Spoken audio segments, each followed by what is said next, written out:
Hallelujah. मुझे सुनने वाले हर एक को जल्द आने वाले यीशु मसीह के नाम में आप सभी को प्रेम भरा सलाम। मैं आशा करता हूँ आप सभी दिन प्रतिदिन लगातार यीशु मसीह में बढ़ते जा रहे हैं। तो आइए मेरे प्रियो, आज के वचन की ओर हम आगे बढ़ेंगे और आज का हमारा मनन करने का विषय इस प्रकार से है, फरीसियों का खमीर। आमीन। फरीसियों का खमीर। मेरे प्रियो, यदि आप मत्ती रचित सुसमाचार अध्याय 16 और आयत 6 जब आप पढ़ेंगे तो यहाँ पर परमेश्वर का वचन इस प्रकार से कहता है, यीशु ने उनसे कहा, देखो फरीसियों के खमीर से सावधान रहना। आमीन। फरीसियों के खमीर से सावधान रहना। तो मेरे प्रियो, आज हम मनन करेंगे कि क्यों यीशु मसीह ने फरीसियों के खमीर से हमें चेतावनी दी है। क्यों यीशु मसीह ने कहा कि हमें सावधान रहना है, उनसे सतर्क रहना है। आइए हम इस विषय में मनन करें।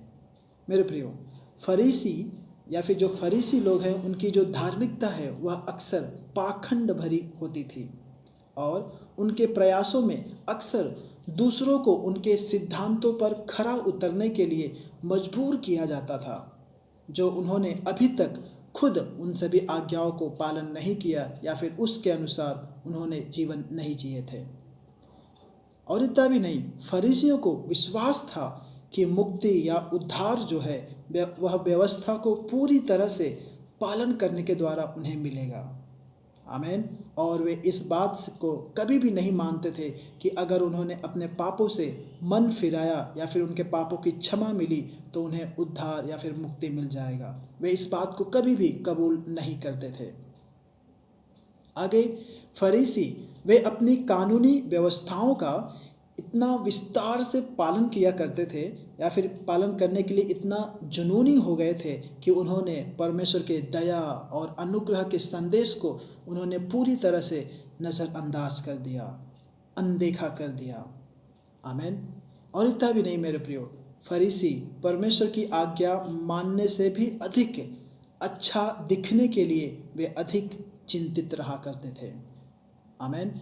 मेरे प्रियो, जैसा कि मैंने आपको बताया कि फरीसियों का खमीर मुख्य रूप से वह पाखंड का है और उनके सिद्धांत, वे अपने सिद्धांतों के प्रति बहुत ही कट्टरपंथी होते थे।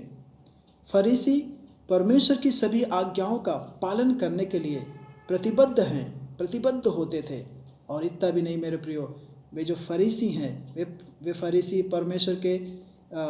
परमेश्वर में विश्वास करते थे, स्वर्गदूतों में विश्वास करते थे और इतना भी नहीं, राक्षसों में या फिर शैतानों में भी विश्वास किया करते थे। इसी के संग साथ वे पुनरुत्थान और अनंत जीवन में भी विश्वास करते थे। आमीन। फरीसी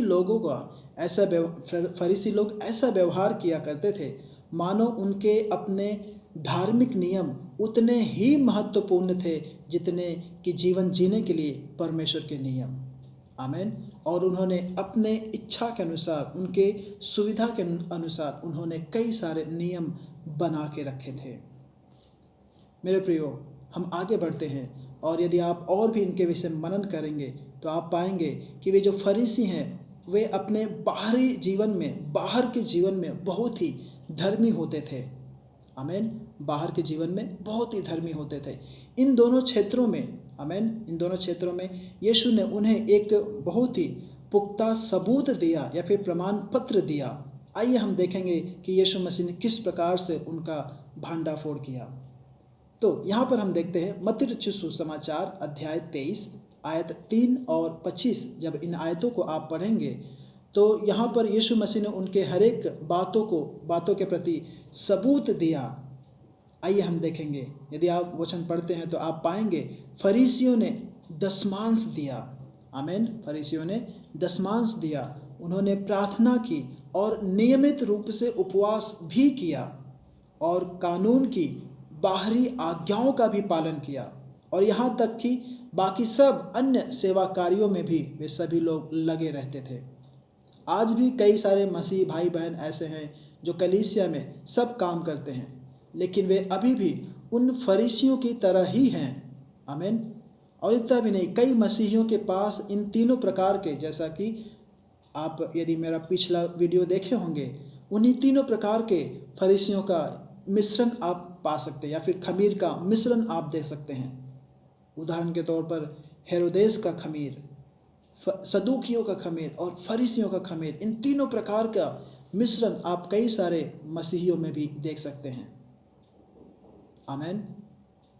अभी हमने ये सब बातें जो देखी हैं, कोई भी व्यक्ति यदि कल्पना करेगा कि यीशु मसीह का सबसे बड़ा संघर्ष उस समय हेरोदेस या फिर सदूकियों के अनुयायियों के साथ रहा होगा मेरे प्रियो, लेकिन ऐसा नहीं था। यीशु मसीह का सबसे बड़ा संघर्ष या कट्टरवादी फरीसियों के साथ था, जो पवित्र आत्मा का प्रचार तो करते थे और वे सब लोगों के फरीसी थे, फिर भी वे यीशु मसीह को उस क्रूस पर चढ़ाने के लिए बहुत ही उत्सुक थे और दृढ़ थे। आमीन। मेरे प्रियो, आज मसीह जगत में सदूकी और हेरोदेस के लोग फरीसियों की तरह खतरनाक नहीं होते हैं। एक हेरोदियन नरक में जा सकता है, लेकिन वह दूसरों को गुमराह नहीं कर सकता, क्योंकि वह सभी के लिए स्पष्ट रूप से एक प्रकट है कि वह एक सांसारिक व्यक्ति है। आमीन। और जहाँ पर बड़े उदार दिल वाले सदूकियों का सवाल है, वे किसी को भी यदि कोई देखेगा तो वह कल्पना करेगा और उसे धोखा मिलने में कोई भी संभावना नहीं होगा कि यह आध्यात्मिक है। हालांकि वे चमत्कारों या यहाँ तक कि मृतकों में भी वे विश्वास नहीं करते हैं, वे पुनरुत्थान में भी विश्वास नहीं करते हैं। आमीन। लेकिन आज के ईसाई जगत में सबसे खतरनाक व्यक्ति उस समय जैसा कि यीशु मसीह के समय में था, फरीसी हैं, जिसके पास उनके सभी सिद्धांतों का सही हल है, या फिर उनके पास सभी सिद्धांत सही हैं और वे पवित्रता का प्रचार तो करते हैं, परंतु उनकी पवित्रता केवल सिर्फ और सिर्फ कानूनी और नियमों द्वारा निर्मित एक कानूनी पवित्रता है। आमीन। एक और बार फिर से, उनकी जो पवित्रता है वह कानून और नियमों द्वारा एक कानूनी पवित्रता है, और उसकी धार्मिकता में मेरे प्रिय, उनकी धार्मिकता में पवित्र आत्मा का आनंद या फिर शांति का अभाव रहता है, कमी रहती है। पवित्र आत्मा वहाँ पे रहता ही नहीं है। और इतना भी नहीं, यदि आप रोमियो की पुस्तक अध्याय 14 और आयत 17 आप पढ़ेंगे तो आप पाएंगे कि ऐसा व्यक्ति बहुत ही खतरनाक है, क्योंकि वह मसीहियों को झूठी पवित्रता के लिए गुमराह करता है। आमीन। इसीलिए हमारे लिए फरीसियों की विशेषताओं को समझना बहुत ही महत्वपूर्ण है। बाइबल में हेरोदेस के अनुयायी या फिर जो चेले थे और सदूकियों के विशेषताओं के बारे में बहुत कुछ तो नहीं लिखा गया है, लेकिन जब फरीसियों की बात आती है तो उनके बारे में सुसमाचार में बहुत कुछ लिखा है। इसलिए शायद परमेश्वर चाहते होंगे कि हम उनकी विशेषताओं के बारे में मनन करें। आमीन। सभी विश्वासी जिनके सिद्धांत आधारभूत हैं या फिर मौलिक हैं, जो पवित्र आत्मा का अनुसरण करते हैं, बिना इन सभी बातों को जाने खुद अपने आप को फरीसी बनने के लिए, तो मेरे प्रियो वे बहुत ही बड़े खतरे में हैं। हालांकि हम में से अधिकांश लोग उस श्रेणी में आते हैं, उस वर्ग में आते हैं। मेरे प्रियो, फरीसियों की आत्मा पूरी तरह से यीशु मसीह की आत्मा के खिलाफ है या फिर विरोध में है। इसलिए यह बहुत ही गंभीर बात है। उदाहरण के लिए, कोई भी व्यक्ति अपने अंदर नर्क की आत्मा का एक अंश भी नहीं चाहता होगा। आमीन। उसी तरह से हम में भी हमारे अंदर फरीसियों की आत्मा का एक अंश भी नहीं होना चाहिए। आमीन। मेरे प्रियो, परमेश्वर की आशीष का एक प्राथमिक चिन्ह यह है कि पवित्र आत्मा हमारे जीवन में हमारे अंदर के स्वयं पर प्रकाश डालता है। यदि हम अपने जीवन में गैर मसीही या अन्य जातियों के समान अपने जीवन के क्षेत्रों पर प्रकाश नहीं डाल सकते हैं, तो हम वास्तव में परमेश्वर द्वारा आशीषित नहीं हो रहे हैं। आमीन। अच्छा स्वास्थ्य या फिर धन, पैसा, ये सब परमेश्वर की आशीषों की निशानी नहीं है, क्योंकि मेरे प्रियो, कई अविश्वासियों के पास ये दोनों हैं और अधिकांश मसीहियों से भी ज़्यादा उनके पास हैं। आमीन। जब परमेश्वर हमारे पास हमारे जीवन में गैर मसीही या अन्य जातियों की समानता के क्षेत्रों को दिखाते हैं, तो वह परमेश्वर चाहता है कि हम स्वयं को, अपने आप को शुद्ध करें, ताकि हम उस परमेश्वर के ईश्वरीय स्वभाव का एक हिस्सा बन सके। आमीन। और इस प्रकार हमारा व्यक्तिगत जीवन, हमारा पारिवारिक जीवन और कलीसियाई जीवन उज्जवल और उज्जवल होता जाएगा।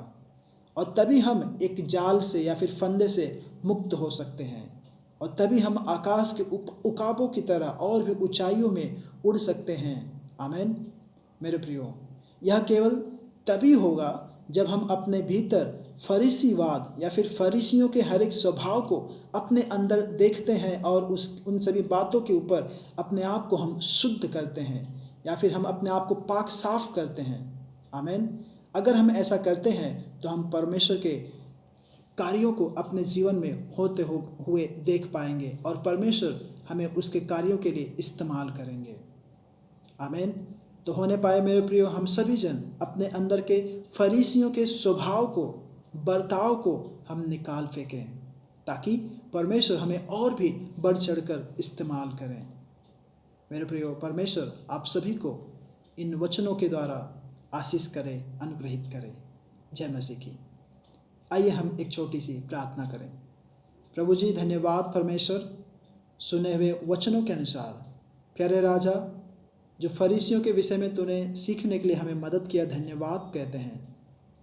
प्रभु जी, होने दे हमें से कोई भी व्यक्ति पाखंड ना होने पाए, पाखंडियों का स्वभाव किसी के भी जीवन में ना आने पाए, मन में अलग और बाहर अलग दिखावे की बातें ना होने पाए, बल्कि परमेश्वर अंदर और बाहर सब कुछ एक समान होने पाए राजा। और प्रभु जी, हम सभी के जीवन के द्वारा यीशु मसीह तेरे नाम की महिमा होने पाए, तुझे आदर और महिमा मिलने पाए।